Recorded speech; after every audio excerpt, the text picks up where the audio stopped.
We make assumptions about people all the time. It's not necessarily a bad thing, but how often are we actually right about the assumptions we make? And how often are we right about the assumptions other people make about us? To find out, we decided to put someone in the hot seat and have 100 strangers rate them 1 to 100 based on various levels of first impression. In doing so, we would hopefully be able to see how different ways of communicating could drastically change the way we perceive others. Welcome to 1 to 100. Hi everyone, my name is DJ Coronado. I'm a college student, I'm 20 years old, and I also am in a fraternity. What would you rate yourself? I'd give myself like a high B, so probably like 87. For intelligence? Yeah, for intelligence. Alrighty. Yeah. Our first group is just going to be looking at you. I don't know if I come off as an intelligent person. I guess we'll see. It really depends on the questions that they ask me and stuff like that, so.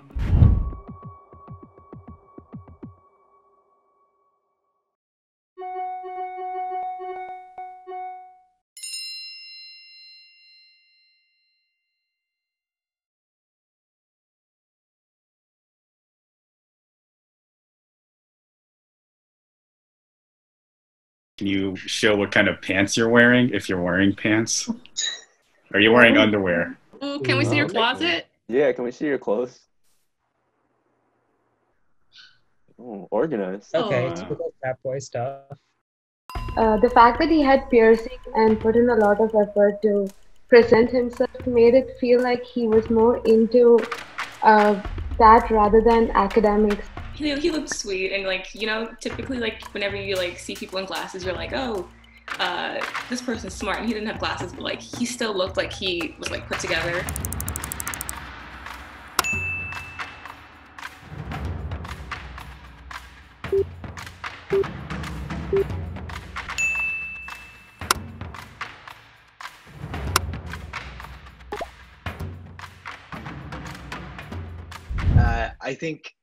I think I took a hit when they all saw kind of like the fraternity flag at the end.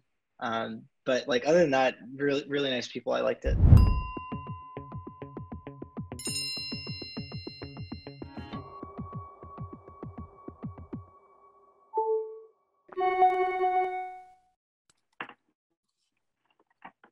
Oh, yes. Come on, DJ.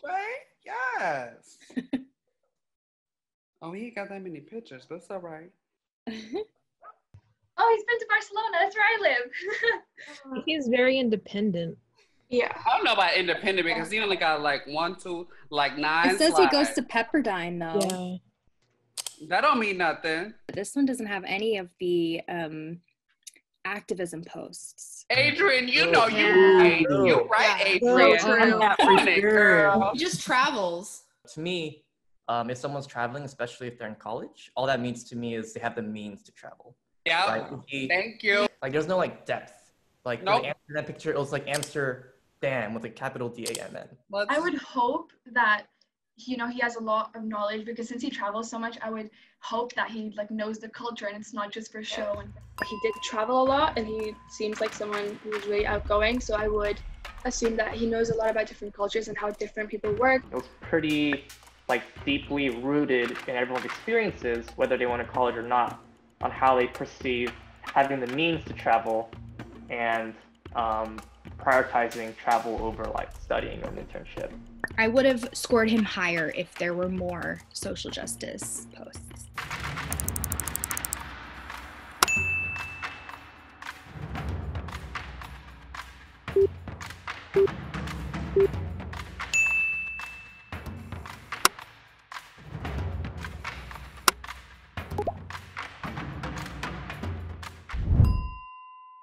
We're going to move on to the next section then, conversations over voice.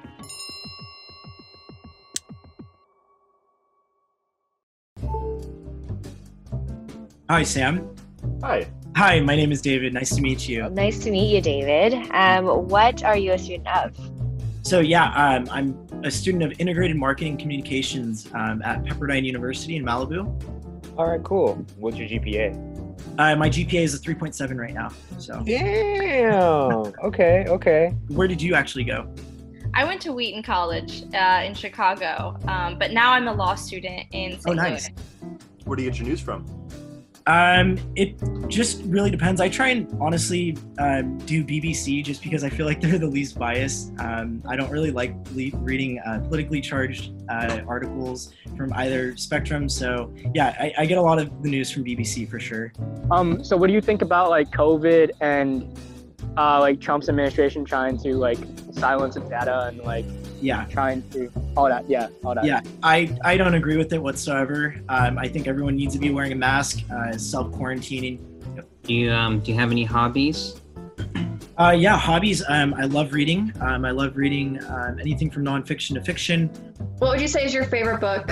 It's The Great Gatsby. That was just my favorite growing up. You have very good taste. Great Gatsby is actually my favorite book as well. It has been my whole life. Oh man, I hate The Great Gatsby. Oh, well. What do you prioritize most in life? I would say family. You know, I wouldn't be where I am without them. So I'm a very family-oriented person. What do you think denotes like someone who is truly intelligent? I think that, you know, it's not so much just academically, you know, if you're book smart, quote unquote book smart. I don't think that's a true judgment of intellect at all. I think, you know, a real judgment would be whether or not that person applies themselves to whatever they're passionate about and are able to problem solve throughout their journey. So I gave it a pretty high score because I was able to have a conversation with him about what his work was, and he said that he was in a business field, and I feel like that involves a lot of education. We talked a lot about his education experience, and just the way he talked about it, he was very confident, but not in like a arrogant way, I guess.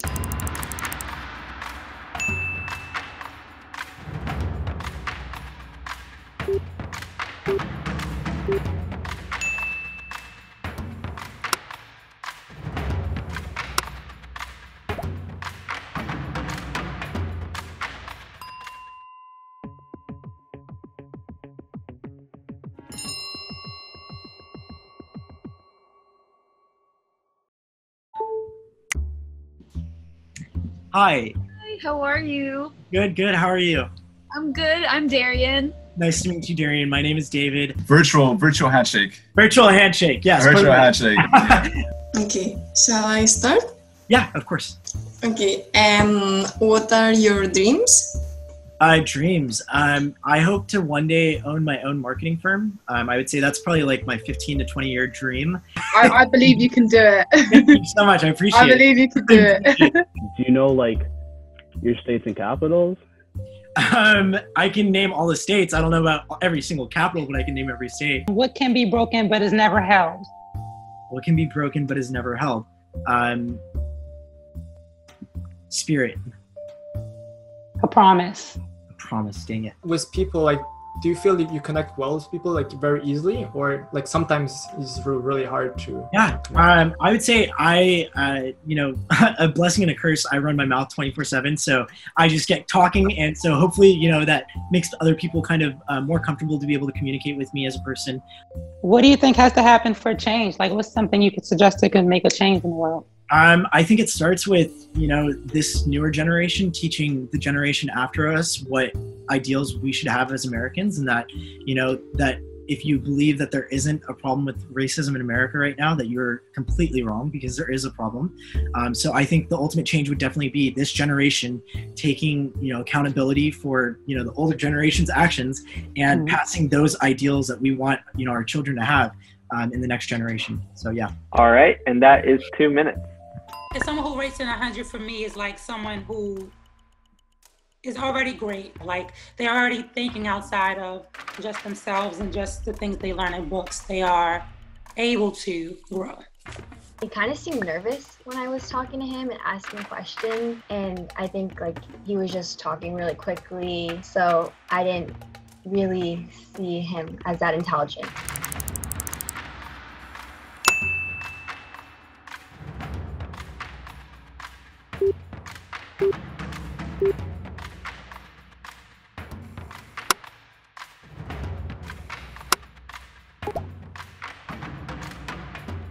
So I think that, you know, camera or not, like I think when I was able to actually communicate back and forth with the person, that they, found value in that. And I think that, my social media appearance and just my general like room appearance and just me without talking, I don't think that was too bad, but it didn't really show who I was as a person. So yeah.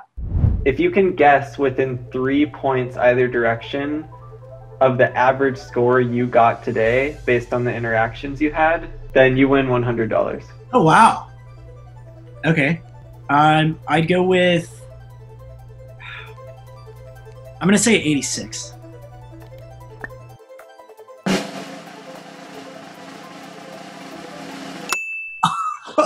Oh, wow. Okay. Interesting. What do you think caused the disparity? I think it was definitely maybe the first two groups. I definitely saw that like the fraternity thing came into play, and I knew that was going to happen. Hopefully I kind of broke that stereotype a little bit today. Looking back at it, I feel like I judged him a little bit too harshly, and I feel like everyone else did as well, because it's social media, and I think we were being pessimistic instead of optimistic. What would you rate yourself? Oh, like a 20. If he knows better as a marketing major, he should know how to sell himself, essentially. He didn't have photos with friends, he didn't have photos with animals or pets, he wasn't posting about all of the horrible things we have going on in the country right now, which we need to be talking about. He's just like, yeah, here's some of my favorite shots of me in Italy. I definitely get that fraternity and I guess sororities aren't really seen as like the brightest on campus and whatnot. As in terms of like, stereotypes among Greek life and whatnot, I think they're all pretty justifiable. I mean, hopefully I was able to kind of change a little bit of the stereotype, at least for myself. And yeah, like I overall love the experience. I appreciate everyone for taking part in it, and yeah.